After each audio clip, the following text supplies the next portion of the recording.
사람이란 살아온 날들의 모든 것을 기억할 수는 없지만 소중한 것은 절대로 잊지 않는다고 난 믿고 있다. 아오이가 그날 밤의 일을 완전히 잊었다고는 생각지 않는다. 두 남녀가 불꽃 같은 사랑을 하다가 예기치 않은 갑작스러운 이별을 합니다. 남자는 여자가 자신을 무시했다고 오해했고 여자는 오해를 풀려하지 않고 떠났죠. 두 사람은 일본을 떠났지만 공교롭게도 이탈리아의 다른 곳에서 살고 있습니다. 여자는 보석을 판매하며 미국 남자와 살고 있고 남자는 미술품 복원사가 되어 이탈리아와 일본인 혼혈인 여인과 살고 있죠. 두 사람은 현재의 연인에게 집중하지 못합니다. 아직도 서로를 그리워하고 있기 때문이었죠. 이들의 사랑과 잃어버린 세월을 일본의 남녀 작가가 번갈아서 쓰며 완성한 작품이 바로 냉정과 열정 사이 블루와 로쏘입니다. 블루는 남주인공 준세이의 관점으로, 로쏘는 여주인공 아오이의 관점에서 두 사람의 사랑 이야기를 그려냅니다.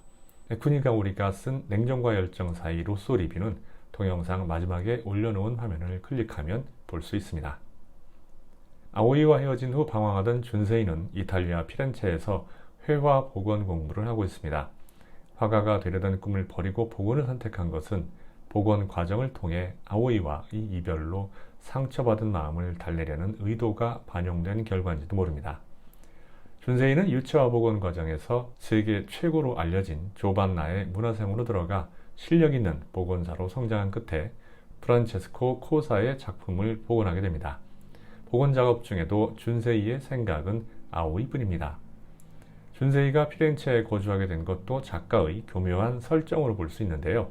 피렌체는 르네상스의 발상지이며 르네상스는 이탈리아어로 재생이라는 뜻을 가진 리나시멘토인데 피렌체와 복원 과정도 아오이와 가졌던 시간의 재생, 즉 재회로 귀결되기 때문입니다.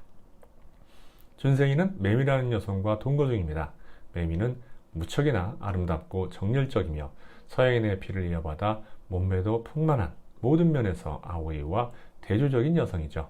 매미는 준세이를 진심으로 사랑했고 모든 면에서 헌신적인 모습을 보여줍니다. 하지만 준세이는 매미에게 집중하지 못하고 아오이를 늘 생각합니다. 어느 날 준세이가 실수로 아오이를 외치는 바람에 매미는 그의 마음속에 다른 여자가 있다는 사실을 알게 되죠. 자신의 모든 것을 걸고 사랑하는 남자가 다른 여자를 생각하고 있다는 사실은 견딜 수 없는 상처일 텐데도 매미는 준세이가 돌아오기만 참고 기다립니다. 어느 날 준세이에게 전화가 걸려옵니다. 준세이가 한 달 동안 복원 중이던 코사의 그림을 누군가 X자로 찢어놓았다는 겁니다. 준세이는 범인으로 다카나시와 안젤로를 의심합니다. 두 사람의 애정 행각을 본 것에 대한 보복이라고 생각한 거죠. 하지만 그들이 범인이라는 명확한 증거는 없었습니다. 사건 1년 후 조반나는 공방 폐쇄를 발표합니다. 미래가 불확실한 상황을 고민하던 준세이에게 안젤로가 찾아와 그림을 찢은 범인이 바로 조반나였다고 알려줍니다. 준세이의 복원 솜씨가 자신보다 더 뛰어난 것에 충격을 받고 질투심이 그랬다는 거죠. 준세이는 오래전 세상을 떠나 엄마처럼 믿고 따랐던 스승이 배신했다는 충격에서 벗어나지 못하고 충동적으로 도쿄로 향합니다. 어느 날 매미가 준세이를 찾아옵니다. 이탈리아에서 인생을 걸고 준세이를 다시 찾겠다고 무작정 달려온 거였죠. 하지만 준세이는 이때에도 가식적입니다. 최소한 모든 인생을 건 여자에게 이러면 안 되는 거죠. 준세이는 매미를 안는 순간에도 아오이를 생각하고 고민을 희석하기 위해 다시 매미를 안습니다. 그런 준세이의 모습이 더더욱 불안하게 매미는 결사적으로 매달리죠. 이러던 중 대학 동창인 다카시가 찾아와서 준세이가 아오이와 헤어질 때 몰랐던 일을 알려줍니다. 아오이가 유산시킨 아이는 어차피 살 수 없었으며 그녀가 변명을 하지 않은 이유는 준세이의 아버지가 며느리로 받아들일 수 없다며 폭언을 퍼부었기 때문이었죠. 준세이는 다카시의 말에 큰 충격을 받습니다. 그녀가 거의 쫓겨나다시피 자신을 떠날 때 왜 헤어져야 하는 거냐고 슬프게 물어봤던 기억이 그때에서야 떠올랐던 겁니다. 억울하고 충격적인 이별을 해야 함에도 아오이는 구태여 변명을 하지 않았습니다. 당시 아오이의 심정이 어떠했는지를 깨달은 준세이는 절망하고 자학합니다. 할아버지가 입원한 병원에 유산을 노리는 아버지가 찾아오자 준세이는 분노를 참지 못한 채 달려듭니다. 난장판이 된 상황에서 준세이와 아오이와의 과거를 들은 매미는 자신이 아오이의 대체품이었다는 사실에 충격을 받고 집을 나갑니다.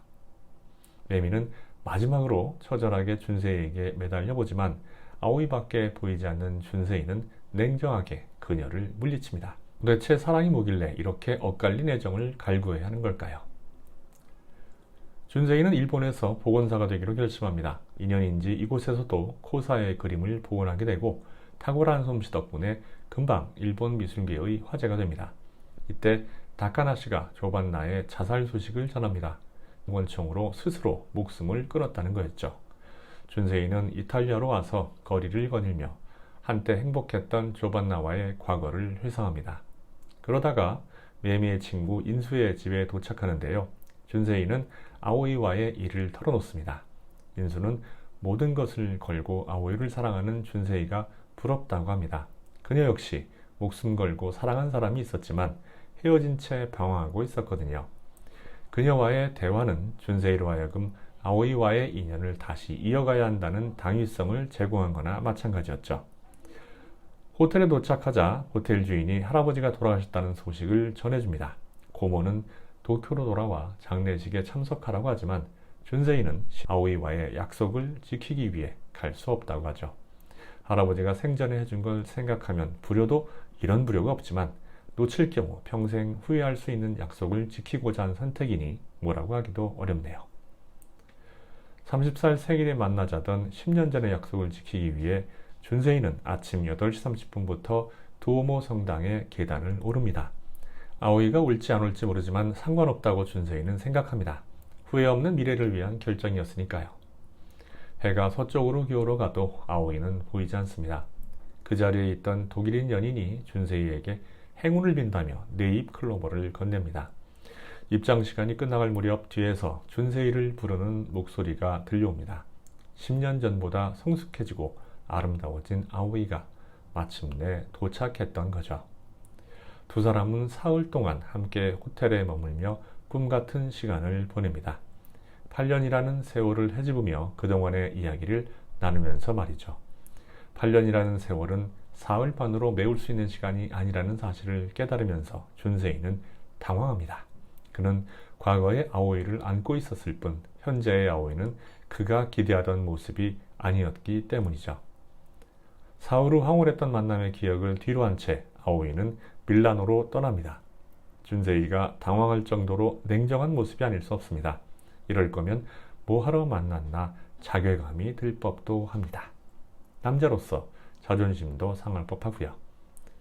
준세이는 그녀를 잡지 않습니다. 그리고 과거와 현재를 회상합니다. 열정이 냉정에 자리를 내주고 가슴속을 지피던 불꽃이 사그라들 무렵 갑자기 하나의 깨달음과 함께 꺼져가던 불꽃이 다시 활활 피어납니다. 그 불꽃은 현재라는 이름을 가지고 있죠.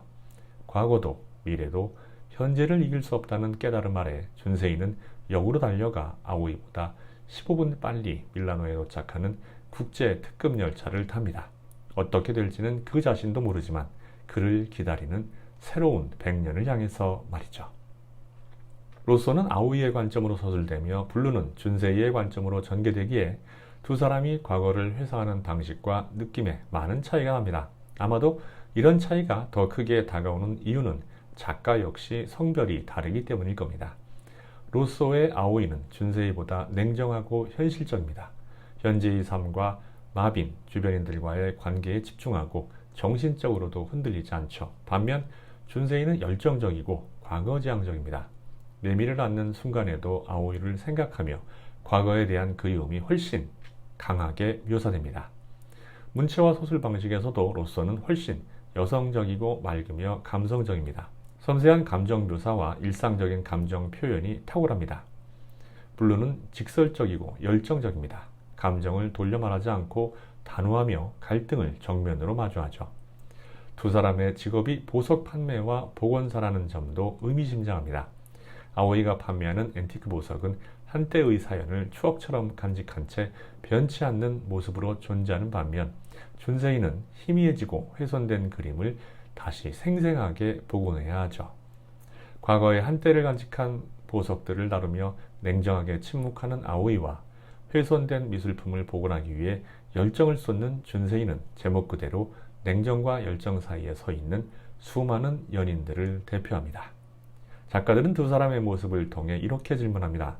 열정을 다해 지나간 사랑을 회복해야 할까요? 아니면 흘러간 시간을 냉정하게 떠나보내며 추억해야 할까요? 이 질문에 대해 구독자 여러분들은 어떻게 대답하시겠습니까? 저는 블루아로서 두 권을 모두 읽고 오랜 고민 끝에 이 질문에 답을 할 수 있었습니다. 혹시라도 아직 열정적인 사랑을 경험하기 전이라면 두 권의 책을 읽고 다가올 미래의 사랑에 대비하는 건 어떨까요? 이 작품에 대한 평점은 8.5점입니다.